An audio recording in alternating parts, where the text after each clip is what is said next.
Mi nombre es Hadley Bennett, tengo 29 años, y hace una hora enterré a mi abuelo en Key West. El servicio acababa de terminar. Caminaba por el estacionamiento de la iglesia, todavía sosteniendo la diminuta llave que él presionó en secreto dentro de mi mano 3 meses antes, justo cuando empezó a debilitarse. Todos decían que era solo la vejez. Mi teléfono vibró. Número desconocido. Hadley, habla el abogado de tu abuelo, su amigo más antiguo. Recibí un sobre que él envió por correo el día antes de morir. Lo que hay dentro lo cambia todo. Ven a mi oficina en Duval Street ahora mismo. Ven sola. No le digas nada a tus padres ni a tu hermano. Su voz temblaba. Conduje directo hacia allá. 10 minutos después, llegué al edificio. La oficina estaba casi a oscuras. La puerta estaba entreabierta, balanceándose con la brisa. La empujé. Dentro, mi hermano menor tenía al abogado estrellado contra la pared, con el puño torcido en el cuello de su camisa, gruñendo. Dame el Nuevo Testamento, viejo. Ahora. Los ojos aterrorizados del abogado encontraron los míos al otro lado del cuarto. En el segundo exacto en que mi hermano se volteó hacia mí, el abogado empujó algo duro dentro del bolsillo de mi chamarra y articuló una sola palabra que jamás olvidaré. Corre. La sangre se me heló. Mi propia sangre estaba amenazando al único hombre en quien mi abuelo confiaba más que en nadie. Lo que fuera que estaban ocultando, estaban dispuestos a lastimar a quien fuera para mantenerlo enterrado. Si estás viendo esto ahora mismo, deja tu ciudad y la hora exacta en los comentarios. Necesito saber quién se está metiendo conmigo en esta pesadilla, porque lo que viene hará que se te erice la piel. Salí de la oficina del abogado y manejé directo a la mansión familiar en Bahamas Avenue, con las manos temblando en el volante durante las 6 millas completas. Mis padres y Nolan ya habían regresado de la recepción diciendo que necesitaban descansar. La casa estaba oscura, excepto por la luz del porche. Estacioné 2 casas más adelante, apagué el motor y esperé hasta que todas las ventanas quedaron negras. Solo entonces me deslicé por la reja lateral y entré por la puerta de la cocina que había dejado sin seguro esa mañana. El piso de mármol estaba helado bajo mis pies descalzos mientras subía la escalera trasera, evitando el tercer escalón, el que siempre rechinaba. La puerta del dormitorio de mi abuelo estaba cerrada. La abrí con cuidado, entré y la aseguré detrás de mí. El olor familiar a aire salado y su antigua loción de cedro me golpeó como un puñetazo. No encendí la luz principal, solo la pequeña lámpara de la mesita. El cuadro de su primer barco de charter aún colgaba, ligeramente torcido. Lo levanté de la pared.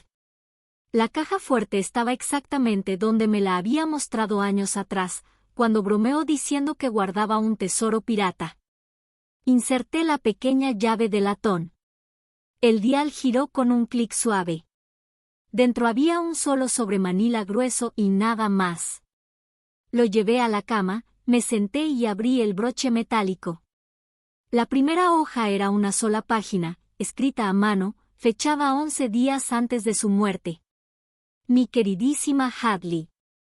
Si estás leyendo esto, no lo logré. Durante 11 meses, alguien en esta casa ha estado reemplazando mi medicamento para el corazón con pastillas que me destruyeron lentamente. Primero noté el cambio en el sabor, luego los mareos, después el dolor en el pecho que nunca se iba. Fingía tragar lo que me daban cada mañana y cada noche, guardaba las pastillas en la mano y empecé a ir a un cardiólogo privado en Miami con la excusa de juntas de negocios. Los análisis de sangre regresaron mostrando toxicidad por digoxina 4 veces arriba del nivel terapéutico. Suficiente para matar a un elefante, y mucho más a un hombre de 83 años. Guardé uno de los frascos falsos. Está en la bolsa de plástico detrás de esta carta. Hace 2 semanas me reuní con un notario en el continente y firmé un Nuevo Testamento. Tú heredas el 78% de todo el patrimonio, los 42 barcos charter, los 3 muelles, las propiedades comerciales, las cuentas de corretaje, todo. Tus padres quedan excluidos por completo.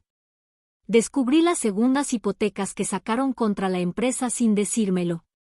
Nolan y Kim reciben 5% cada uno en fideicomiso, nada más.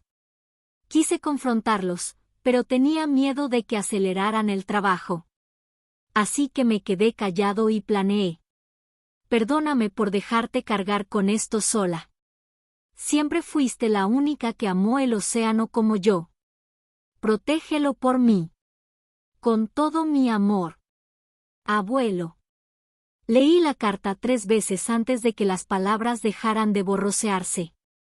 Detrás venían 30 páginas, el testamento notariado con sellos oficiales, reportes de laboratorio con membrete del Jackson Memorial, formularios de cadena de custodia y la bolsa de evidencia sellada con el frasco de pastillas falsificadas.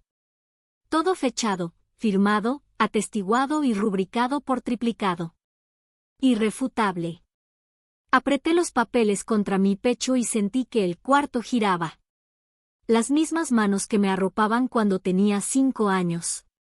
Las mismas voces que cantaban las mañanitas cada julio habían estado dándole veneno durante casi un año, creyendo que su muerte les entregaría las llaves de un imperio.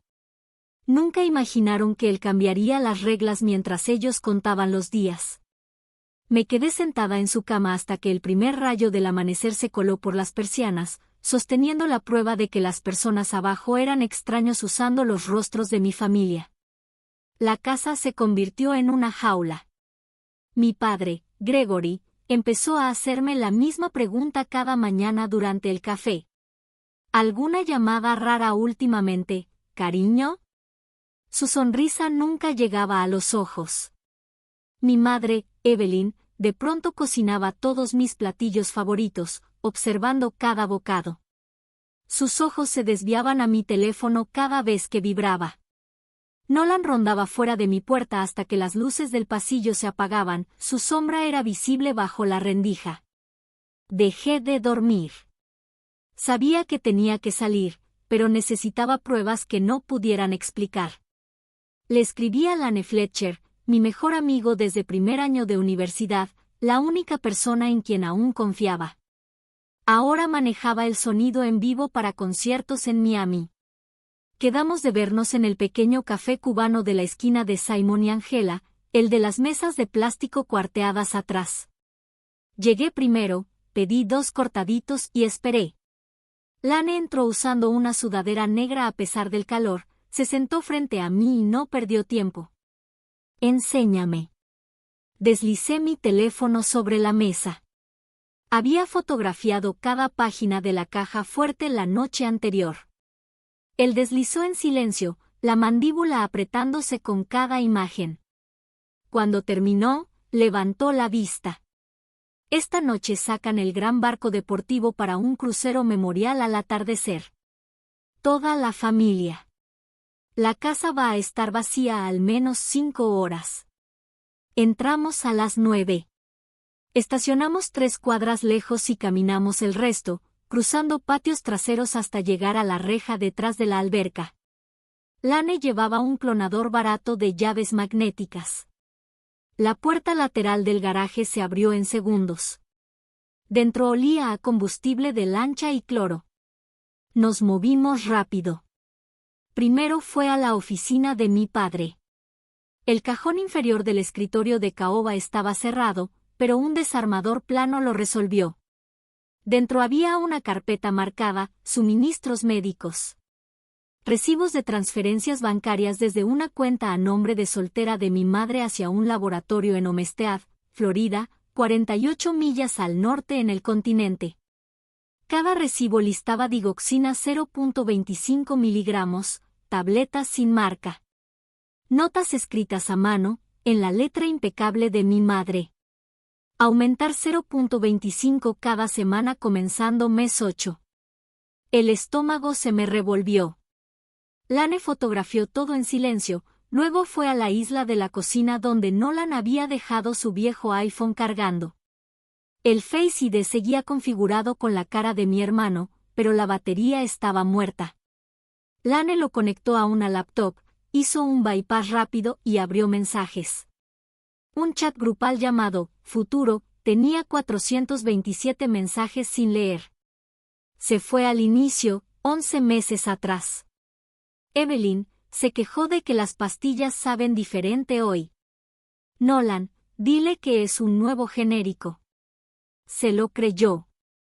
Gregory, el laboratorio confirmó que el nuevo lote lo empuja al límite en 6-8 semanas. Evelyn, en cuanto el doctor firme el certificado, los bancos liberan el colateral. Nolan, 5.2 millones líquidos para fin de trimestre. Desaparecemos si hace falta. Gregory había enviado una foto 2 semanas antes, una bolsa negra llena de efectivo sobre el escritorio, con la leyenda, póliza de seguro. La cara de Lane se puso blanca. Respaldó toda la conversación en una unidad cifrada y borró cualquier rastro de nuestra entrada.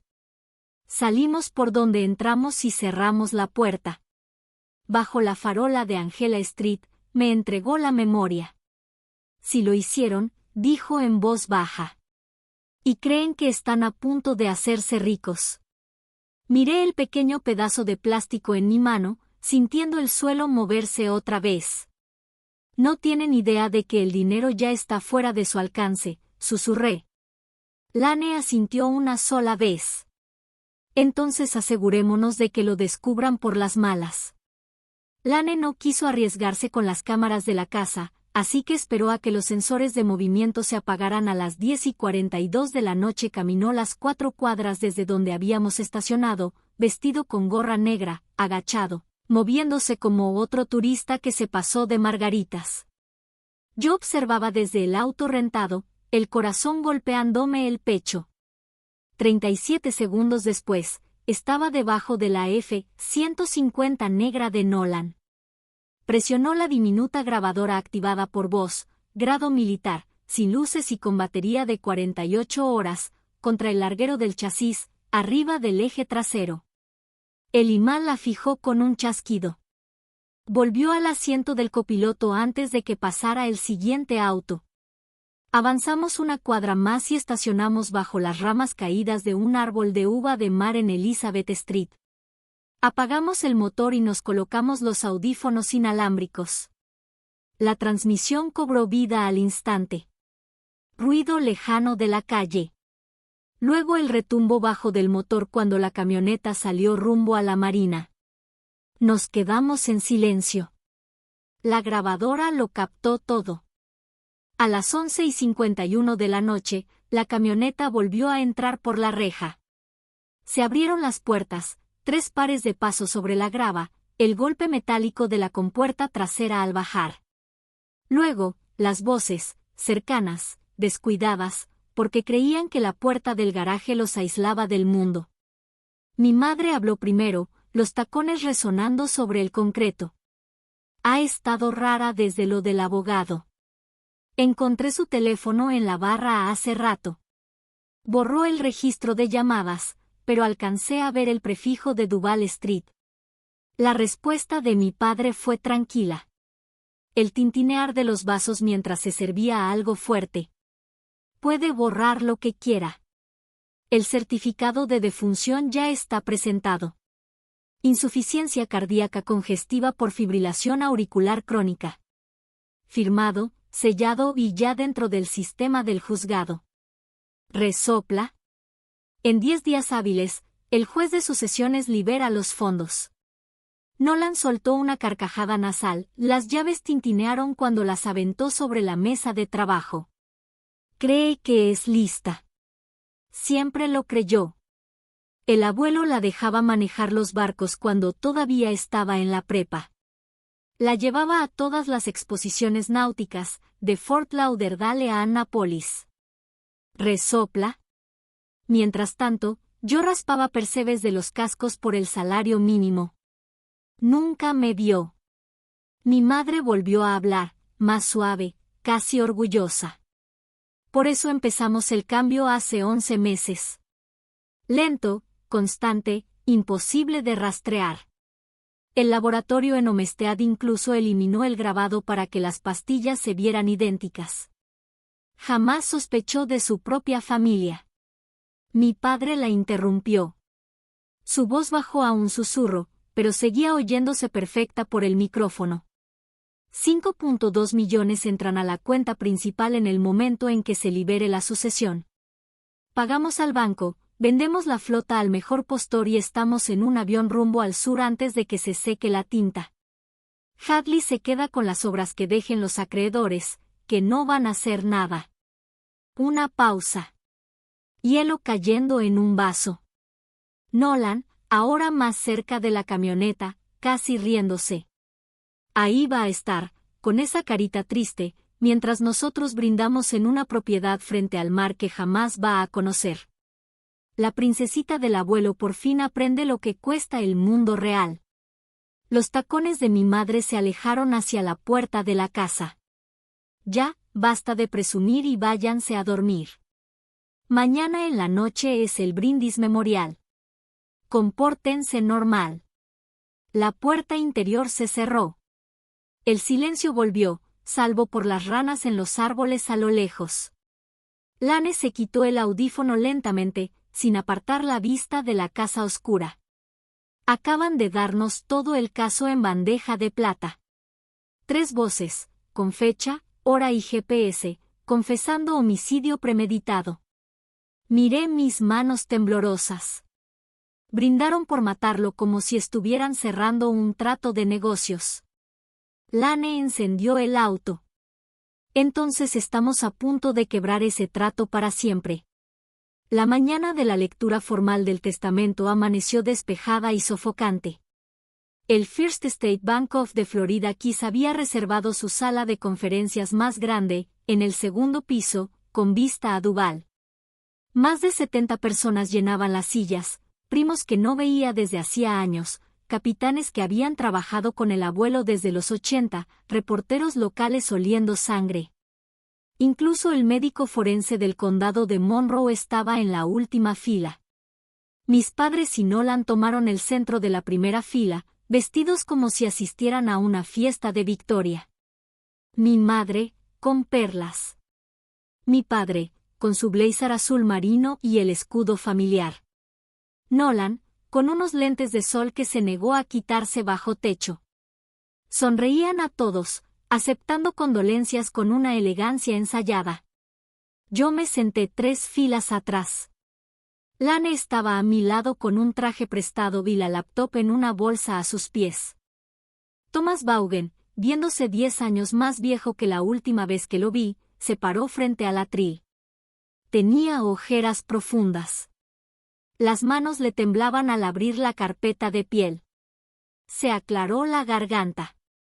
Damas y caballeros, estamos aquí para dar lectura al último testamento de James Bennett, ejecutado y notariado exactamente 14 días antes de su fallecimiento. Comenzó con las cláusulas estándar. Luego llegó a las disposiciones patrimoniales. Artículo 7. A mi hijo Gregory Bennett y a su esposa Evelyn, les lego la suma de $1 a cada uno, en reconocimiento de los sustanciales regalos intervivos ya realizados y de las obligaciones pendientes que contrajeron contra los activos de la empresa sin mi consentimiento. Un murmullo de jadeos recorrió la sala. Mi padre se incorporó a medias, el rostro rojo intenso. Artículo 8. A mi nieto Nolan Bennett y a mi nieta Kim Bennett, les lego el 5% del remanente a cada uno, a mantenerse en fideicomiso hasta los 35 años. Nolan se arrancó los lentes, la boca abierta. Artículo 9. El 78% restante de mi patrimonio, incluyendo, sin limitarse a, la flota de charter, los muelles comerciales, las cuentas de corretaje y todos los bienes raíces, los lego y adjudico en plena propiedad a mi nieta Hadley Marie Bennett. La pantalla del proyector detrás de Vaughan se encendió de golpe, blanca. Lane ya había entrado al wifi de invitados del banco y tomado control del sistema audiovisual. Las luces se atenuaron automáticamente. La voz de mi madre llenó la sala, grabada 6 noches antes. Ha estado rara desde lo del abogado. En cuanto el doctor firme el certificado, los bancos liberan el colateral. Luego mi padre. 5.2 millones entran a la cuenta en el momento en que se libere la sucesión. Listamos la flota y desaparecemos. Después la voz de Nolan, fría, riéndose. Ahí va a estar con esa carita triste mientras nosotros brindamos en una propiedad frente al mar que jamás va a conocer. Cada mensaje del chat, futuro, apareció en pantalla, en orden, con fechas y horas, terminando con la foto de la bolsa negra llena de efectivo. La sala explotó. Reporteros se subieron a las sillas para obtener mejor ángulo. Los teléfonos se alzaron como un bosque de espejos negros. 2 alguaciles uniformados avanzaron hacia la primera fila. Mi padre gritó entre el caos, señalando a Vaughan. Esto es fraude. Ese testamento se firmó bajo coacción. Nolan se lanzó de su asiento, empujando rodillas y bolsos, directo hacia mí. Tú hiciste esto. Seguridad lo interceptó a menos de 2 metros. Mi madre se desplomó de lado en el pasillo. Las perlas rodaron por la alfombra mientras sollozaba. Solo queríamos lo que era nuestro. Vaughan no se inmutó. Continuó leyendo la última cláusula, escrita de puño y letra por mi abuelo. Y a cualquiera que impugne este testamento, no le dejo nada. Y ordeno a mi albacea defenderlo con cada dólar necesario. La pantalla volvió a reproducir la evidencia, ahora con más volumen, mientras los alguaciles esposaban a mi padre, a mi madre y a mi hermano ahí mismo, frente a las cámaras. Nolan gritó mi nombre todo el camino de salida, las venas del cuello marcadas. Yo permanecí sentada hasta que la sala quedó vacía, con el peso del 78% de todo lo que mi abuelo construyó cayendo de lleno sobre mis hombros, y la certeza de que las 3 personas que más debieron amarme valoraron más el dinero que su vida. La lectura bancaria fue noticia de primera plana en todos los Cayos antes del atardecer. Mis padres y Nolan fueron liberados ese mismo día bajo fianza firmada, porque Florida trata el homicidio en primer grado como delito capital y el fiscal estatal quería tiempo para presentar cargos formales. Salieron del juzgado sonriendo a las cámaras, diciendo que la grabación estaba manipulada y que el testamento era falso, firmado bajo coerción. Se fueron directo a casa, empacaron 3 maletas, y antes de medianoche, el barco más rápido de la flota, el Viking convertible de 65 pies, llamado Last Dollar, desapareció de su muelle. La guardia costera lo registró rumbo al sureste a 38 nudos. Destino, Bimini, y luego cualquier lugar sin extradición. Nunca nos vieron venir. Yo ya había llamado a la oficina del FBI en Miami la noche en que Lane sacó el audio. La agente especial Carla Reyes tomó mi declaración, escuchó cada archivo y solo hizo una pregunta. ¿Puedes lograr que vuelvan a hablar del dinero una vez más en suelo estadounidense? Le dije que sí. Lane falsificó un mensaje de texto de Douglas Mercer, el exdirector financiero de mi abuelo, que ya se había volteado y estaba bajo custodia protectora. El mensaje decía: el efectivo está listo. Los 5.2 ya se transfirieron a offshore, pero solo puedo liberarlos en persona. Muelle 19, 4 de la mañana. Ven solo o el trato se cae. Mi padre respondió en menos de 2 minutos. Vamos en camino. El muelle 19 está al final de una península privada propiedad del patrimonio, con reja, sin acceso público, iluminada solo por lámparas de sodio de seguridad. La agente Reyes tenía a 6 agentes de civil escondidos entre contenedores de carga apilados y pilotes del muelle. Lane y yo observábamos desde un barco camaronero, 2 muelles más allá, con binoculares de visión nocturna pegados al rostro. A las 3:57 de la mañana, el Viking entró suavemente, sin luces de navegación, los motores reducidos a un susurro. Mi padre apagó los diésel y lanzó las amarras al muelle vacío. Los 3 bajaron cargando bolsas deportivas pesadas y una sola maleta con ruedas.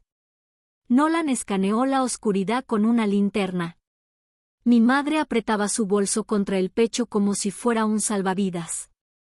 La voz de Douglas Mercer salió de la sombra cerca de las bombas de combustible, exactamente donde Reyes había colocado a un agente encubierto usando el saludo grabado de Mercer como señuelo. Por aquí. El dinero está en la oficina. Caminaron directo a la zona de captura. Mi padre habló primero, su voz rebotando en los contenedores metálicos. Son 5.2 millones en billetes de 100, ¿verdad? Nos largamos antes del amanecer. El agente respondió con la cadencia exacta de Mercer. El efectivo está adentro. Vamos. Nolan soltó su bolsa y se estiró. En cuanto pasemos el arrecife, Hadley se queda con las sobras. Con suerte conserva un esquife con goteras. Mi madre soltó una risa nerviosa. Siempre creyó que era especial. Ya era hora de que aprendiera lo contrario. Mi padre puso la maleta sobre el muelle y la abrió de golpe. Pilas de papel en blanco, envueltas para parecer fajos de dinero. PRAP estándar de operativo encubierto. Contemos y vámonos. Fue en ese instante cuando los reflectores se encendieron.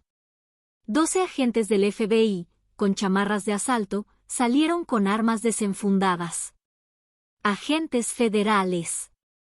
Manos arriba. Mi madre gritó. Nolan giró buscando una salida que no existía. Mi padre se quedó paralizado, la boca abierta. La agente Reyes avanzó leyendo de una tarjeta. Gregory Bennett. Evelyn Bennett. Nolan Bennett. Están bajo arresto por conspiración para cometer homicidio en primer grado, fraude electrónico y huida interestatal para evadir la justicia. Tienen derecho a guardar silencio. Nolan se lanzó hacia la barandilla del barco. 2 agentes lo derribaron de cara contra la cubierta de teca. Mi madre cayó de rodillas, sollozando, aferrándose a la camisa de Nolan. No digas nada, mi amor. No digas nada. Mi padre solo miraba el dinero falso, la realización golpeándolo por fin. Él lo cambió todo. Las esposas chasquearon. Los agentes embolsaron las bolsas deportivas como evidencia de intención de fuga. Las cámaras corporales y las del muelle grabaron cada segundo. Nolan, sangrando del labio por el golpe contra la cubierta, miró directo hacia el camaronero y me vio de pie bajo la luz. Tú nos pusiste la trampa, escupió. No respondí. No lo necesitaba. Los micrófonos captaron su confesión con claridad perfecta. Para el amanecer, el Viking había sido incautado. Los 3 iban en traslado de prisioneros rumbo al Centro Federal de Detención en Miami, y la historia encabezaba todos los noticieros locales y nacionales. Nunca llegaron a las Bahamas. Nunca tocaron un solo dólar. El Tribunal Federal de Miami se alzaba como una fortaleza de concreto contra el cielo de agosto. Dentro de la sala 12A, el aire acondicionado zumbaba lo suficientemente fuerte como para ahogar las toses nerviosas. La selección del jurado tomó 4 días completos. A cada posible jurado se le preguntó si alguna vez había perdido a un abuelo por enfermedad y si el dinero había dividido a su familia. 3 fueron excusados solo por romper en llanto. Los alegatos iniciales comenzaron un lunes. La fiscal adjunta María Delgado, con traje azul marino, habló sin notas. Le dijo a los 12 jurados y 4 suplentes que este no era un quien lo hizo. Era un durante cuánto tiempo y con cuánta frialdad. Colocó la línea del tiempo en un panel, 11 meses de pastillas cambiadas, órdenes de laboratorio falsificadas, mensajes celebrando dinero que creían ya suyo. La defensa, 3 abogados carísimos en trajes color carbón, alegó un trágico malentendido y paranoia senil. Mostraron fotos mías de niña en los barcos con mi abuelo, afirmando que yo había manipulado a un hombre moribundo. El jurado permaneció inexpresivo. Yo fui la primera testigo. Delgado me guió con calma por cada evidencia, la carta de la caja fuerte, los reportes de sangre con digoxina, los recibos de la farmacia en Homestead, las capturas del chat grupal, el audio del garaje, el video del muelle. Cada documento apareció en 2 pantallas gigantes con claridad perfecta. Cuando se reprodujo el audio del garaje, mis padres y mi hermano riéndose de las causas naturales que llegarían en cuestión de días, la sala quedó completamente en silencio, salvo por la grabación. El contrainterrogatorio duró 3 horas. El abogado principal de la defensa intentó sacudirme con preguntas sobre mi repentina riqueza y si me sentía culpable por heredar todo. Respondí igual cada vez. Me siento culpable de que las personas que me criaron valoraran el dinero más que su vida. Luego subió mi padre al estrado. Vestía un traje prestado 2 tallas más grande, con el naranja del uniforme de la cárcel asomándose por el cuello. Afirmó que mi abuelo padecía demencia vespertina y que yo lo había coaccionado para firmar el Nuevo Testamento durante una visita al hospital. Delgado lo destruyó en el contrainterrogatorio con el testimonio del notario y los registros de visitantes del hospital, que demostraban que nunca estuve sola con mi abuelo después de que el testamento fue firmado. Mi madre lloró durante todo su testimonio, el rímel corrido, insistiendo en que solo quería proteger la empresa de la quiebra. El jurado la vio en la grabación del muelle diciendo que Hadley tendría suerte si conservaba un esquife con goteras, y las lágrimas dejaron de importarle. Nolan se negó a testificar. Su abogado intentó suprimir todas las grabaciones alegando que eran escuchas ilegales. La jueza Morales negó la moción en una orden de 23 páginas, citando circunstancias de urgencia y consentimiento de una de las partes. La evidencia se mantuvo. Los alegatos finales duraron un solo día. Delgado terminó con una única fotografía proyectada detrás, mi abuelo y yo en el puente de mando, el día que obtuve mi licencia de capitán. Ambos quemados por el sol y riendo. Lo asesinaron por una herencia que asterisco nunca merecieron y que nunca recibieron, dijo en voz baja. Asegúrense de que nunca se beneficien de ella. El jurado deliberó 4 horas y 12 minutos. Culpables de todos los cargos: asesinato en primer grado con lucro, conspiración para cometer asesinato, homicidio agravado de una persona mayor de 65 años, fraude electrónico, lavado de dinero. Como el gobierno eligió no buscar la pena de muerte, el Estatuto de Florida mandaba una sola sentencia. La jueza Elena Morales miró a cada acusado. Gregory Bennett, cadena perpetua sin posibilidad de libertad condicional. Evelyn Bennett, cadena perpetua sin posibilidad de libertad condicional. Nolan Bennett, cadena perpetua sin posibilidad de libertad condicional. Quien estaba en la última fila, exenta por testimonio sobre haber escuchado el plan, aunque nunca lo reportó. La jueza revocó completamente su 5% en fideicomiso, y cada centavo se redirigió a un fondo de restitución a víctimas. Mientras los alguaciles colocaban las esposas, Nolan se volvió hacia la galería. Sus ojos encontraron los míos. Por un segundo, el odio se quebró y algo crudo, arrepentimiento, tal vez miedo, parpadeó en su mirada. Luego la máscara volvió a caer. Murmuró una palabra que no necesitaba escuchar para entender. Me enderecé, arreglé mi falda y salí sin mirar atrás. Las puertas se cerraron detrás de mí con un golpe pesado que sonó exactamente a final. Me quedé sola frente a la tumba del abuelo en el cementerio de Key West, un jueves tranquilo por la mañana. La lápida era de granito gris simple. James Bennett, 1939-2024. Guardián del mar. Una brisa ligera traía el aroma a sal y frangipani entre las filas de marcadores blancos. Coloqué un ramo de girasoles a la base, sus favoritos. 2 años antes, había cambiado legalmente mi nombre a Hadley Marie Cole, el apellido de soltera de mi madre, antes de que ella se casara con la familia Bennett. La oficina del condado de Monroe ni parpadeó. El papeleo se presentó la misma semana que las sentencias se volvieron definitivas. El apellido Bennett ya no me pertenecía. La flota sigue operando 42 barcos, pero ahora cada capitán tiene sueldo. Cada tripulante tiene seguro médico, y las ganancias por encima de los costos operativos van directo al Fondo de Becas Médicas James Bennett. Ya se han otorgado 58 becas completas a estudiantes universitarios de primera generación que estudian cardiología o medicina geriátrica, chicos que crecieron con cupones de comida y sacaron puntaje perfecto en el MCAT. Yo reviso cada solicitud personalmente. Quien intentó contactarme una vez, 6 meses después de la sentencia, preguntando si podía quedarse con algo para recordar al abuelo. Le envié una sola postal del cementerio con las palabras: ya tienes tu recuerdo escrito al reverso. Nunca volvió a escribir. Lane se mudó a Nashville para mezclar sonido en vivo para artistas country, pero todavía vuela cada febrero para la ceremonia de becas. Tomamos café cubano en el muelle al amanecer y no hablamos del juicio.